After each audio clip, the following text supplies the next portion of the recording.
Je vais vous parler des maîtrises planétaires, j'en ai déjà parlé plusieurs fois, mais l'esprit de ce dispositif, l'esprit, pas la lettre, à quoi servent-elles? Quel est le mode d'emploi initial? Parce que vous savez que pour moi, ce qui est important, c'est de comprendre le projet initial. Le projet initial, de toute façon, il est prévisionnel, de toute manière. C'est une erreur déjà, dès le départ, d'utiliser les maîtrises planétaires pour étudier le thème natal sur le plan purement psychologique, astropsychologique. Ça n'a pas de sens. L'esprit des maîtrises planétaires, au départ, parce qu'évidemment les choses peuvent avoir évolué, mais croire que quand les choses évoluent, on est dans la vérité, c'est une illusion hegelienne, si on peut dire. Comme si l'évolution aboutissait à la vérité. Non, la vérité, c'est de retrouver le point de départ. Bon. Alors, l'idée, c'est bien évidemment que la planète, toute planète, enfin notamment Saturne et Jupiter, on va laisser de côté complètement, bien entendu, au départ, les planètes au-delà de Saturne, ça va de soi, et on va d'ailleurs les abandonner carrément, que la planète change de nature,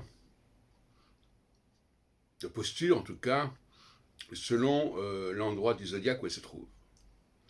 Et l'endroit du zodiaque où elle se trouve, c'est évidemment d'abord le découpage en 4 selon les axes équinoxiaux et solsticiaux. C'est un point que j'avais déjà mis en évidence en 1976 dans Clé pour l'astrologie, avec des graphiques qui étaient organisés autour des axes équinoxiaux et solsticiaux avec des sinusoïdes. Vous pouvez consulter d'ailleurs cet ouvrage sur internet, je crois. Et il y a des périodes qui sont plus favorables que d'autres à une planète donnée. Et ce qui est favorable à l'une n'est pas forcément à l'autre. Ça, je crois aussi, ça fait partie de la logique originelle de ce système. Il est clair que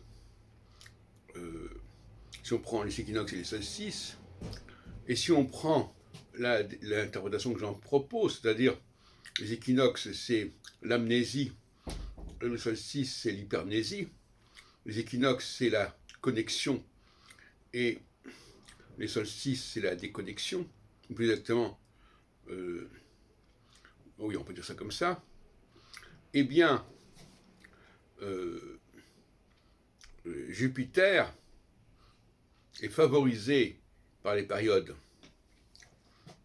de déconnexion et Saturne est favorisé par les périodes de connexion. Autrement dit, le système fonctionnait comme ça au départ. Et il a été modifié et transformé par la suite en intégrant de nouvelles planètes, comme notamment Mercure, Vénus, le Soleil, la Lune et Mars, etc. Mais au départ, c'était un système binaire. Pourquoi binaire? Parce que tout simplement, équinoxe et solstice, c'est un système binaire. Déjà.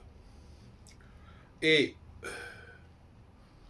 par conséquent, ce que je propose, c'est,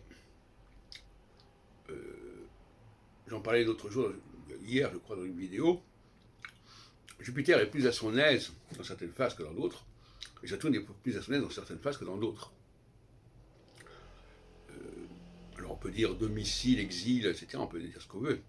Je vous rappelle d'ailleurs que dans Clé pour l'astrologie de 1976, il y a une grande partie de mon travail qui est consacrée au domicile et l'exaltation aux maîtrises planétaires.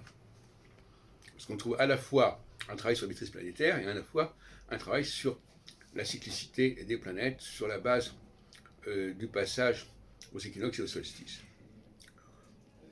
qui sont tous les 7 ans pour Saturne et tous les 3 ans pour Jupiter.